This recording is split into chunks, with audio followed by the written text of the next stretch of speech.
whatever reason, that school grabbed me. And I just couldn't get over the fact that I couldn't understand why nobody else cared. For years, I would say, why doesn't anyone else care about this? There have to be people here who are interested in history, who are interested in justice, who are interested in just our community. Why does no one care about this?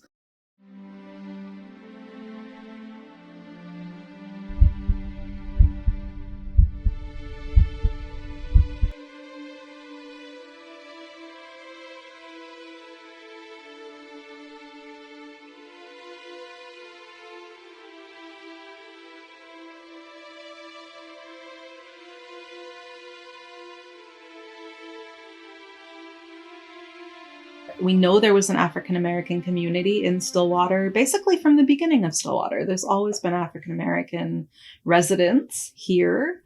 And their community used to be centered right around that area. And if you look at it now, there's very few remnants of the built environment that represent that history. So a lot of people would say it's important to save the school because it's a physical representation of a community that was displaced. I was very young at Washington School. I went to kindergarten, first grade, and I think I was there second grade. And I live right next to the school, so behind the school on the corner is where I lived in that house, so I could just cut through the fence and get to the school. I remember the playground. I remember learning how to read. It was just a day with my friends. I went there first through ninth, and I tell you what, I didn't graduate from there, but I enjoyed everything about Washington School, every teacher. We loved, we had to respect whether they did or didn't. There was no discipline problems at Washington School. And you know the reason? Because when our parents told us what we had to do and how we had to act, that was carried through all the way down that road, not just when you got to the school. But I think that my experience at Washington was great because I think they had caring teachers. Of all the teachers, Anna Mae Robinson, Thelma Langley Burns, Ruth Johnson, all the teachers that I can name, I think they really cared for the students and provided them the best education they could. We probably didn't have the best of this, the best of that, but in terms of teaching the subject matter and caring for the children, because they wouldn't hesitate to talk to parents if a child misbehaved, and the parents and students and teachers worked very close together. They taught them how to read. That was one thing that the city would do. Somehow they gave them library books. So they always had books, and the teachers always taught, and they always taught from the beginning. They didn't let you be a victim of a circumstance.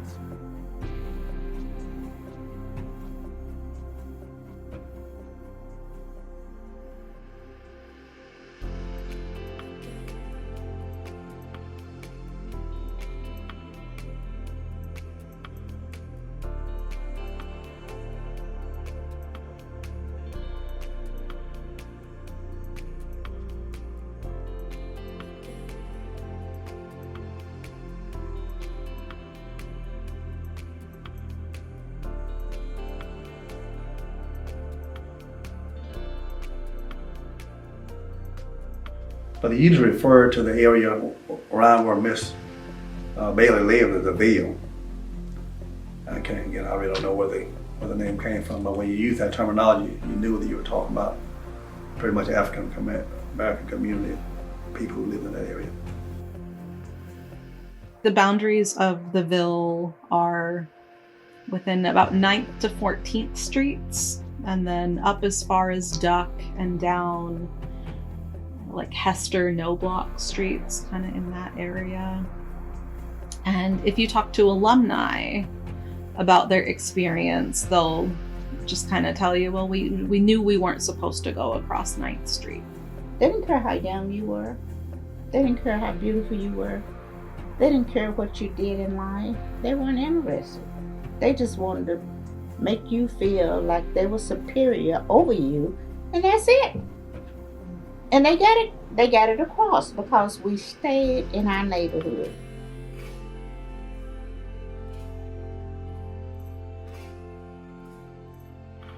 Today I want to say to the people of America and the nations of the world that we are not about to turn around. Yes, sir.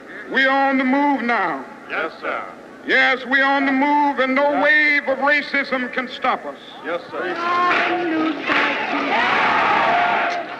Dr. King, how are things shaping up now for tomorrow? Things are shaping up beautifully. Go like to the movie theater, which we didn't have but one movie. And we had to sit upstairs. There were 12 seats for blacks, and that's the only place we could go to the movie. Remember when it was a 5 and Dime on Main, and they had a eating place in there. The blacks couldn't sit. You could go in there and buy something, but you couldn't sit at the counter. And whenever we ventured out, there was always some negative remark hollered out or something. So we've been through that part of that. But you know what? Because we were all taught that love always is better than hate.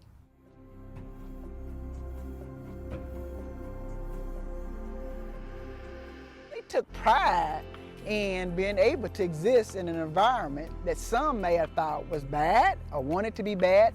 No, it wasn't a good thing. There was no equality there. But they took pride in making the best of it. At that time, the schools hadn't been integrated. Right. So we were predominantly in this area, but we took care of each other.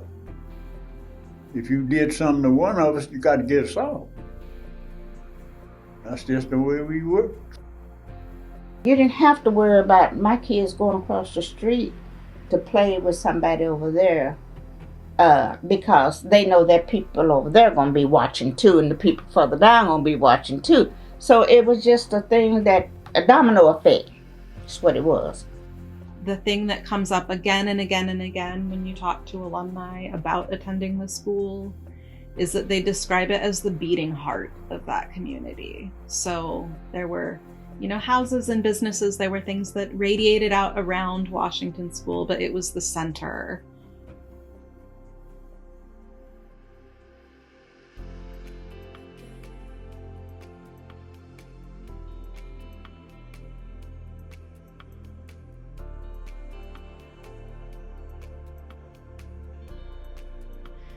Integration, on the one hand, is a positive thing, right? It represents steps forward, it represents progress. That's sort of the way we think about it and talk about it.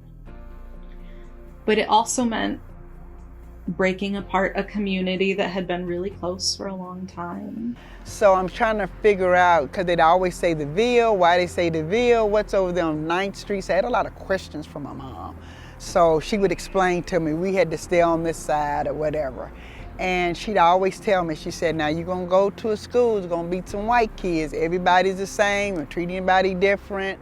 But it was different because even here, there was no white kids. So I didn't see my white friends until integration started. So she tried to prepare me. Okay, now we're finna go to a place where everybody doesn't look like you. And I just remember when I went there, the one thing that stands out to me, I was the only one in my class. So it's like, where's all my friends? So the whole room was full of white students and I was a black student.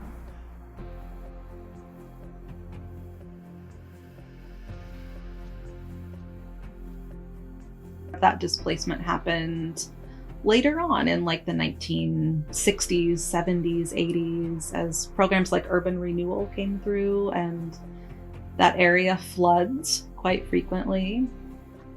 And so on the one hand, it's, some of that removal was meant to benefit the people who lived there by getting them into houses that didn't flood all the time and that were maybe in better locations geographically. But then it also removed a sense of community where suddenly they weren't living next to each other anymore, and it really changed how people interacted with each other. All of us lived in different places, so it wasn't the same when all the houses was here And my mom could say, I'm gonna be late, you go over to so-and-so's house till I get home, or we just played. We couldn't do that because they sprinkled us in Stillwater. So it's like, okay, what seemed to be a good thing at the time wasn't as good in time. So it sort of separated us. One of the things that urban renewal tends to do is cut through minority communities or communities that are already on the periphery a little bit and locate roads through them. So those communities get sort of dislocated, relocated in order to make space. And I wouldn't say that that's necessarily the drive behind it in Stillwater. In Stillwater, urban renewal really has a lot to do with the flooding. Right? So that area around Washington School that gets really badly inundated when there's a flood, it's just incredibly difficult to try and build houses that are in that area but out of the floodplain. I remember them coming and getting some families out with a canoe, because when the families didn't leave with the flood warning, they would have to come and get them in canoes. So if you look at this floodplain, right, this is with the Army, U.S. Army Corps of Engineers mapping out the floodplain. Basically, the African American community is right sort of here in this area, and Washington School is like right smack in the deepest point of this floodplain. A lot of the park here was houses when I came up. So we were at each other's houses. We had a center over there on the corner, which we went to after school, the rec center. We would go there after school, but people lived in all this land. So we were between one house to the other just playing. So they split up our family.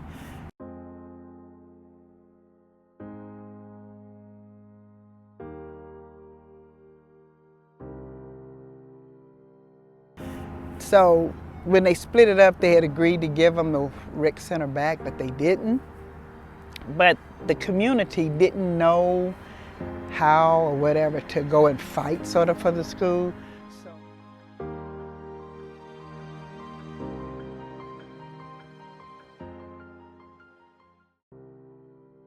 It stayed in private ownership for a very, very long time.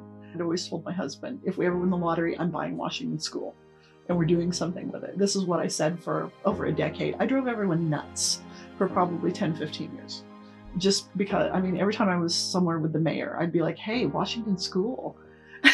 So it was just one of those things where for whatever reason, it got under my skin and I couldn't forget about it and I couldn't let it go.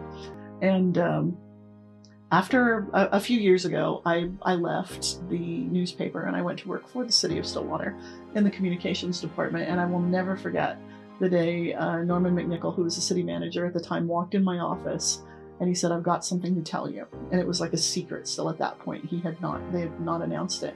And he told me that the city had been able to buy Washington School. And I'm tearing up right now because I cried that day.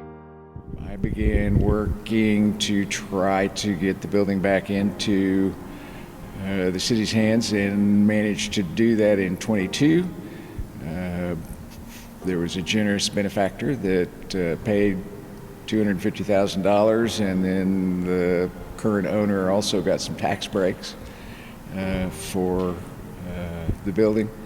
And we have been working ever since to try to restore the original part of it. And I didn't go there. My family isn't from here, but for whatever reason, that school grabbed me. And I just couldn't get over the fact that I couldn't understand why nobody else cared. For years, I would say, why doesn't anyone else care about this? There have to be people here who are interested in history, who are interested in justice, who are interested in just our community. Why does no one care about this? Well, it was because Dr. Arata wasn't here yet. Always be ever grateful to Dr. Arata. She lived down here in the Ville, which wasn't totally uncommon anymore, but still you don't see a lot of white people that live here. So she walked by the school and she inquired. So her inquiry got us back on the map of interest for the city. So I first knew Washington School as just this abandoned building that I would walk by, and it's a beautiful old building. So that was my first interest, was just wondering about this building and why it was abandoned. And I've learned more about it since then, and it's been a really enriching and meaningful project. to work on it over the years.